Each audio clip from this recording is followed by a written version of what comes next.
Bismillahirrahmanirrahim. Assalamualaikum warahmatullahi wabarakatuh. Kami dari kelompok 7 akan mempresentasikan hasil kerja diskusi kami, yaitu tentang pengembangan dan penggunaan media pembelajaran bahasa Indonesia MI. Di sini kami beranggotakan 2 orang, saya sendiri Nur Hidayati dan ada rekan saya Lutfiana Alfia. Yang pertama, pengertian menganalisis kebutuhan dan karakteristik siswa. Kebutuhan yang dimaksud di sini adalah kesenjangan antara kemampuan, keterampilan, dan sikap yang diinginkan dengan kemampuan, keterampilan, dan sikap siswa yang mereka miliki. Kemampuan atau keterampilan yang diinginkan siswa merupakan keterampilan yang sesuai dan diinginkan siswa dalam dunia kerja. Kemudian pengertian merumuskan tujuan. Tujuan merupakan sesuatu yang sangat penting dalam kehidupan kita. Tujuan dapat memberikan arahan tindakan yang kita lakukan. Tujuan ini juga dapat dijadikan acuan ketika kita mengukur apakah tindakan kita betul atau salah, ataukah kita berhasil atau gagal. Kemudian ada kelebihan gambar. Kelebihan gambar di sini ada 7. Yang pertama, gambar cukup murah dan tersedia cukup banyak. Yang kedua, dapat memberikan pengalaman bagi kelompok. Yang ketiga, detik gambar memungkinkan sesuatu yang tidak mungkin untuk dipelajari. Yang keempat, gambar dapat membantu menghindari dan membetulkan kesalahan konsep. Yang kelima, gambar dapat menimbulkan stimulus untuk belajar lebih lanjut seperti membaca dan meneliti. Yang keenam, gambar dapat membantu memfokuskan perhatian dan mengembangkan daya kritis. Yang ketujuh, gambar mudah dibuat dan diperagakan. Kemudian, ada kekurangan gambar. Yang pertama, ukuran dan jarak sering berubah. Yang kedua, yang buram mengurangi ketepatan interpretasi. Yang ketiga, siswa tidak selalu tahu bagaimana membaca gambar. Kemudian, ada saran penggunaan gambar atau buram. Saran penggunaan gambar atau buram ini dapat dibagikan menjadi 4. Yang pertama itu, memanfaatkan gambar-gambar yang dikumpulkan siswa dari majalah atau koran. Gambar-gambar tersebut kemudian dikumpulkan oleh siswa pada kotak katalog gambar sesuai dengan jenis gambar. Nah, latihan ini akan memberikan pengalaman bagi siswa untuk menyimpan dan memasang gambar, melatih siswa membaca gambar, dan siswa memiliki bahan laporan di kelas. Kemudian yang kedua, siswa diminta menyusun gambar, kemudian disuruh bercerita.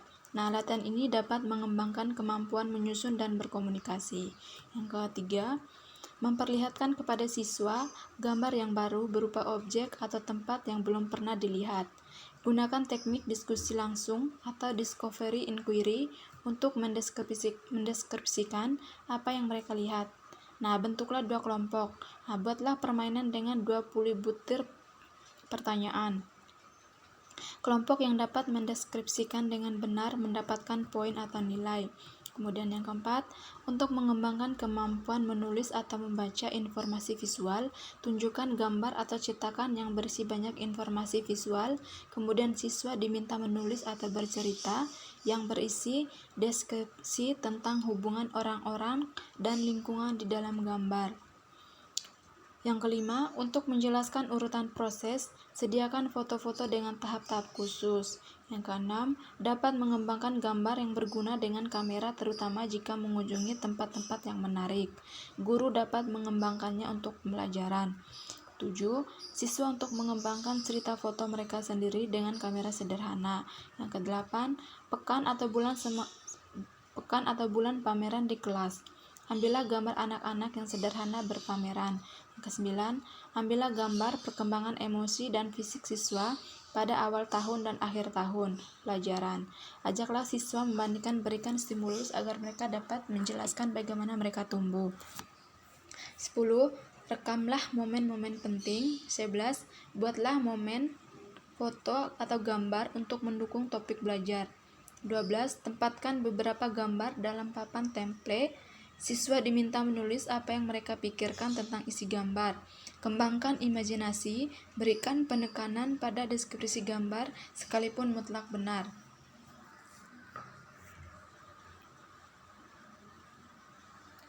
Kemudian, media gambar untuk pembelajaran keterampilan berbahasa. Nah, dalam keterampilan berbahasa ini ada 4. Yang pertama, keterampilan mendengarkan. Yang kedua, keterampilan berbicara. Yang ketiga, keterampilan baca.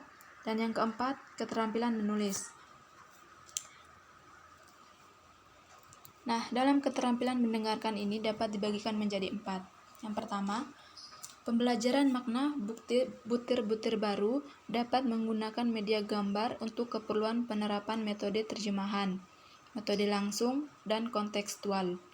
Yang kedua, dalam menyimak diskriminasi dapat digunakan media gambar untuk membedakan bunyi-bunyi berbahasa. Yang ketiga, dalam menyimak ekstensif dan intensif, media gambar membantu siswa memahami inti dari apa yang didengar atau yang disebut dengan ekstensif. Misalnya, dengan memilih gambar yang sesuai dengan isi cerita. Kemudian yang keempat, media gambar juga membantu siswa memahami bagian-bagian dari apa yang didengar atau intensif. Misalnya, guru menyiapkan gambar-gambar dengan nomor, kemudian guru membacakan kalimat-kalimat untuk gambar. Sementara itu, siswa mencatat nomor dan gambar yang sesuai. Kemudian yang kedua, keterampilan berbicara. Nah, keterampilan berbicara ini juga dapat dibagikan menjadi 4. Yang pertama itu, media gambar dapat digunakan untuk berlatih menunjukkan ucapan. Misalnya, siswa disuruh mengulang sesudah guru. Gambar berfungsi memberikan teks apa yang mereka ucapkan. Kemudian yang kedua, media gambar dapat pula digunakan untuk berlatih menyatakan kembali.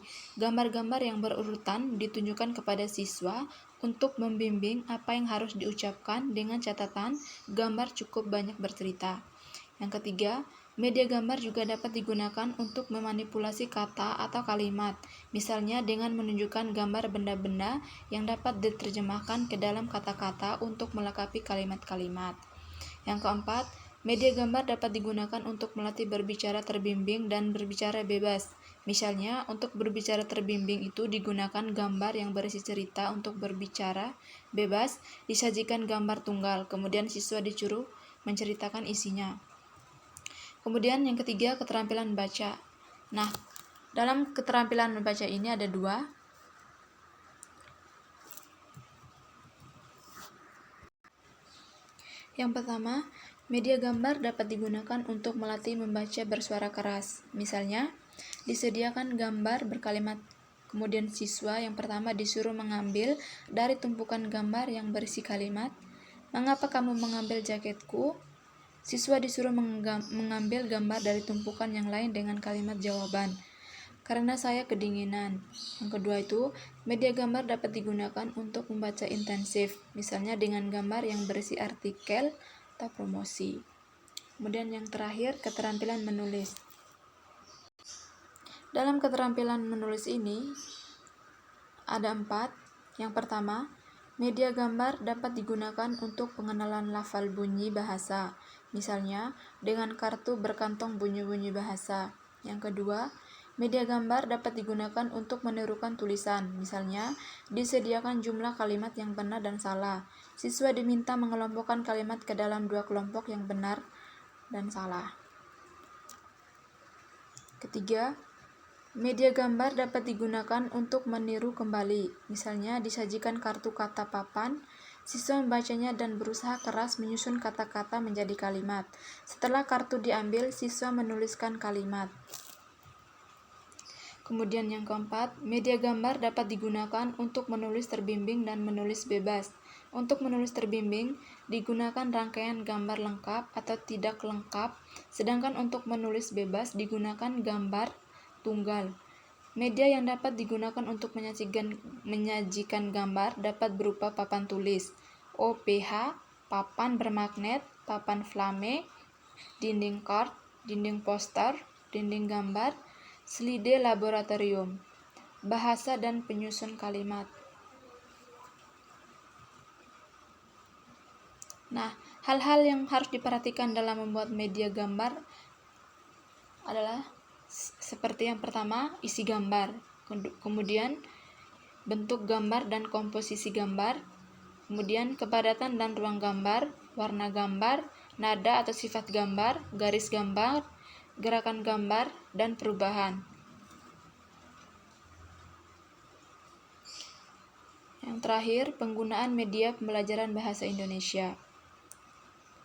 Media berbasis manusia merupakan salah satu faktor penting dalam pembelajaran. Dengan media berbasis manusia adalah rancangan pembelajaran yang interaktif dengan adanya manusia pemeran utama dalam proses belajar.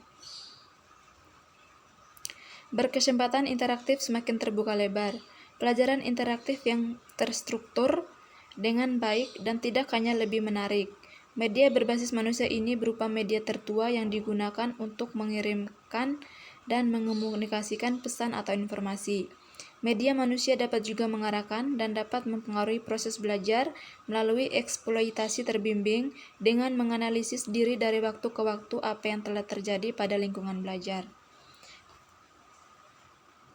Baiklah, mungkin itu saja presentasi dari kelompok kami. Bila ada salah kata, kami mohon maaf yang sebesar-besarnya. Kami akhiri. Wassalamualaikum warahmatullahi wabarakatuh.